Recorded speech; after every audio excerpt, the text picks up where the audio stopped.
Hello, my name is Shula Granville and I am a commercial manager with FareShare, working in the produce category. And I'm here to talk to you about how FareShare can support to give your surplus food purpose with FareShare. So a little bit about FareShare. FareShare is the UK's largest charity fighting hunger and food waste. We were founded in 1994 by the homeless charity Crisis and Sainsbury's, and in 2004 we became an independent charity. We work to redistribute surplus food to frontline charities and community groups that support vulnerable people. Just to say at this point, please do use the Q&A facility on the conference hub, and I will be on the panel later today to answer any questions that you might have. So food waste and food poverty and why it's time to act. So FareShare works to turn an environmental problem into a social solution. So in the UK, over 2 million tonnes of edible food within the supply chain goes to waste, and that's the equivalent of 1.3 billion meals. And meanwhile, 8.4 million people struggle to afford to eat, 1 in 10 regularly skipping meals to pay bills. If the 2 million tonnes of food currently going to waste each year was handled as we handle food that is sold, this would provide the equivalent of 162 meals per year to all of the 8 million people currently trapped in food insecurity. So that's why FareShare exists. FareShare is not the only ones doing this. There is a global movement, an established European movement behind this. We're members of the Global Food Banking Network and the European Federation of Food Banks, all working together to capture surplus and deliver it to those who need us. And beyond us, there are global governments and businesses are also working together. Working with FareShare to divert your surplus food to charities, support global efforts towards achieving the Sustainable Development Goal 12.3, as well as UK initiatives supporting commitments under the Courtauld 2025 agreement. And we also work with organisations and RAP in following the Food Waste Reduction Roadmap Target Measure Act. So what about food waste and the environmental impact? So food waste in the UK is responsible for over 25 million tonnes of greenhouse gas emissions per year. Food rotting in landfills produces methane and other harmful gases and chemicals that pose a risk to soil and groundwater. Often waste management accounts for around 5% of the UK's global greenhouse gas emissions as well. Cutting global food loss and waste by 50% could reduce the total environmental impact of agriculture in 2050 by up to 16%. And halving that would also allow us to use 20% less of the estimated cropland needed by 2050, lessening the damage to the earth, soil and biodiversity. So how does FareShare work? So we work across the supply chain. So we work with around 450 growers, packers and manufacturers. We work with 148 retailer and wholesaler DCs. And that food is diverted. We have our own logistics solutions, so we can get that collected from sites and delivered into our network of 30 warehouses across the UK that have ambient and chilled storage and often freezer storage as well. And then there's our FareShare Go program, where we link charities direct to supermarkets where they can go and collect the unsold food at the end of the day. So how does FareShare work? So once we've collected that food, with the help of an army of volunteers, we have about 1,500 volunteers across the country. They then deliver that food to almost 11,000 frontline charities and community groups, who then turn that into meals, feeding just over 924,000 vulnerable people every week. In last year, we provided enough food for nearly 57 million meals. So why does surplus food occur? Well, I'm sure you're all aware that surplus food occurs for lots of reasons, and this list is just a few of them. So things like packaging errors, seasonal stock, manufacturing mistakes, incorrect forecasting, damages. We are very aware that, retailers have quite a specific spec that they ask for, and FareShare is very willing to take items out of that spec. So the food waste hierarchy is a piece of government regulation that all food businesses should abide by. When it comes to food waste, the top priority is to find ways to reduce that waste occurring in the first place. However, as we know, even the most efficient businesses will end up with food that they can't sell as intended from time to time. When this situation occurs, it's important this food is used to feed people first, rather than other waste management methods such as feeding pigs, being burnt for energy, and worst of all, going to landfill. So this is just a kind of pictorial. This is the Eat Well plate of the types of food that we can accept. And you'll see there, produce is a really large section of that. And actually produce has grown significantly in the last 2 years of food being diverted to FareShare.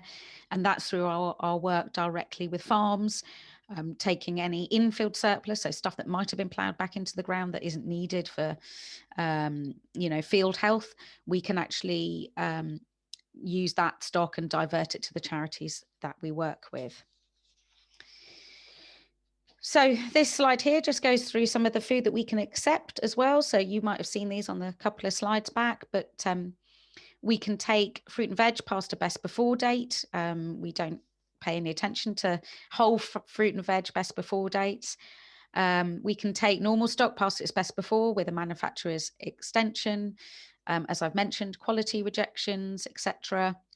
There is a small pocket of food that we can't take. That includes buffet and preheated food, alcohol, baby food, and any food with past its use by date we also can't take. It's very important to us that our suppliers and the organisations that we partner with can trust us, and that we work to do that across the chain for us. So that's including our regional centres, where all the FareShare warehouse staff have level 3 award in food safety. Our warehouses are externally audited, and we comply with all the food safety acts and regulations in the UK. Our charity members are also audited and have to have certain qualifications, be registered with environmental health. We ask that food isn't resold, etc.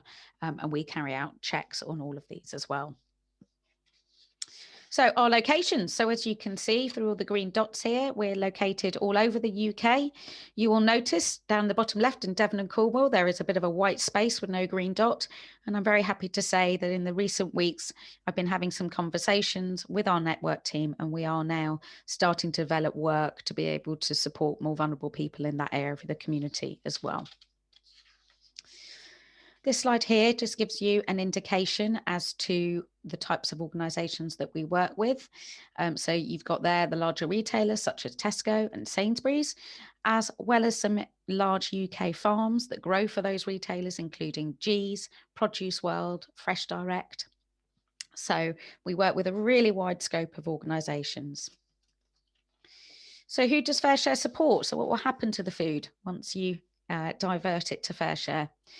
Well, last year we supported over 10,000 frontline charities and community groups across the UK, including community centres and cafes, hostels and supported housing, food banks and drop-in services, amongst, and there's many, many more.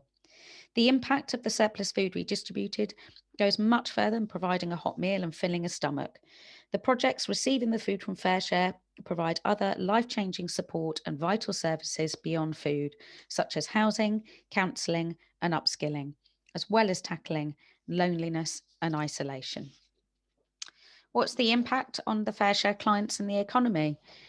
Well, pertinent to fresh produce, 77% of the charities say that FareShare food has helped improve their clients' diet.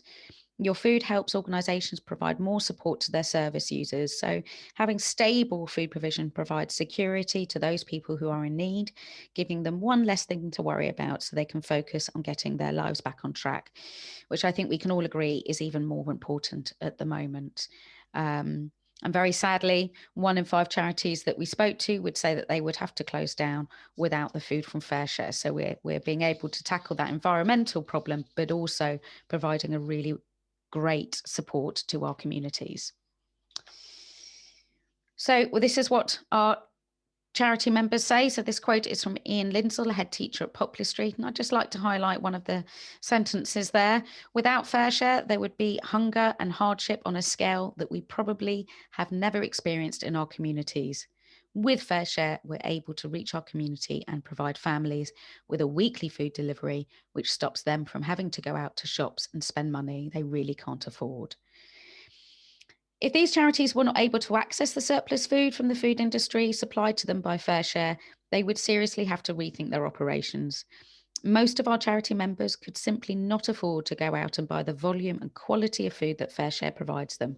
This would not just affect them, but all the vulnerable people that they support. So FareShare in 2020. It's been a year like no other. COVID-19 brought an unprecedented challenge for FareShare almost overnight. Demand for the food skyrocketed, with 3 times the average volume of new charities applying to receive food from FareShare. Working in the food industry, we stepped up to our support and more than doubled the amount of food we redistributed each week. And at the peak of the crisis, we were providing the equivalent of 3.7 million meals. To do this, we had to open an 11 additional warehouse spaces to cope with the rising demand, as well as the increased food volumes, with over 150 new food businesses diverting their surplus to charities for the first time. And we were able to get this food out to the community thanks to phenomenal efforts of staff and new and existing volunteers. The power of FareShare support saw a spike of more than a year's worth of volunteer applications from the public in just 1 week. 90% of the charities we supply have said the demand would either increase or remain the same as crisis levels throughout the rest of winter. And the top 3 reasons that people have been accessing the food in the last kind of 13 months are job loss, debt, and mental health problems. And 2/3 of the food we redistribute goes to families with children. So what's the impact been? Well, 115% increase on the amount of tons redistributed through FareShare. That's a huge increase for us. It really required a step change from FareShare, which then did the equivalent of a meal increase, and a 14% increase in the number of charities. And this is all the while where normally, community cafes would be serving cooked meals. A lot of those types of groups have moved into food parcel services so they can continue to support their communities. And then we've also had a collaboration with Marcus Rashford. So he became an ambassador of FareShare in March 2020.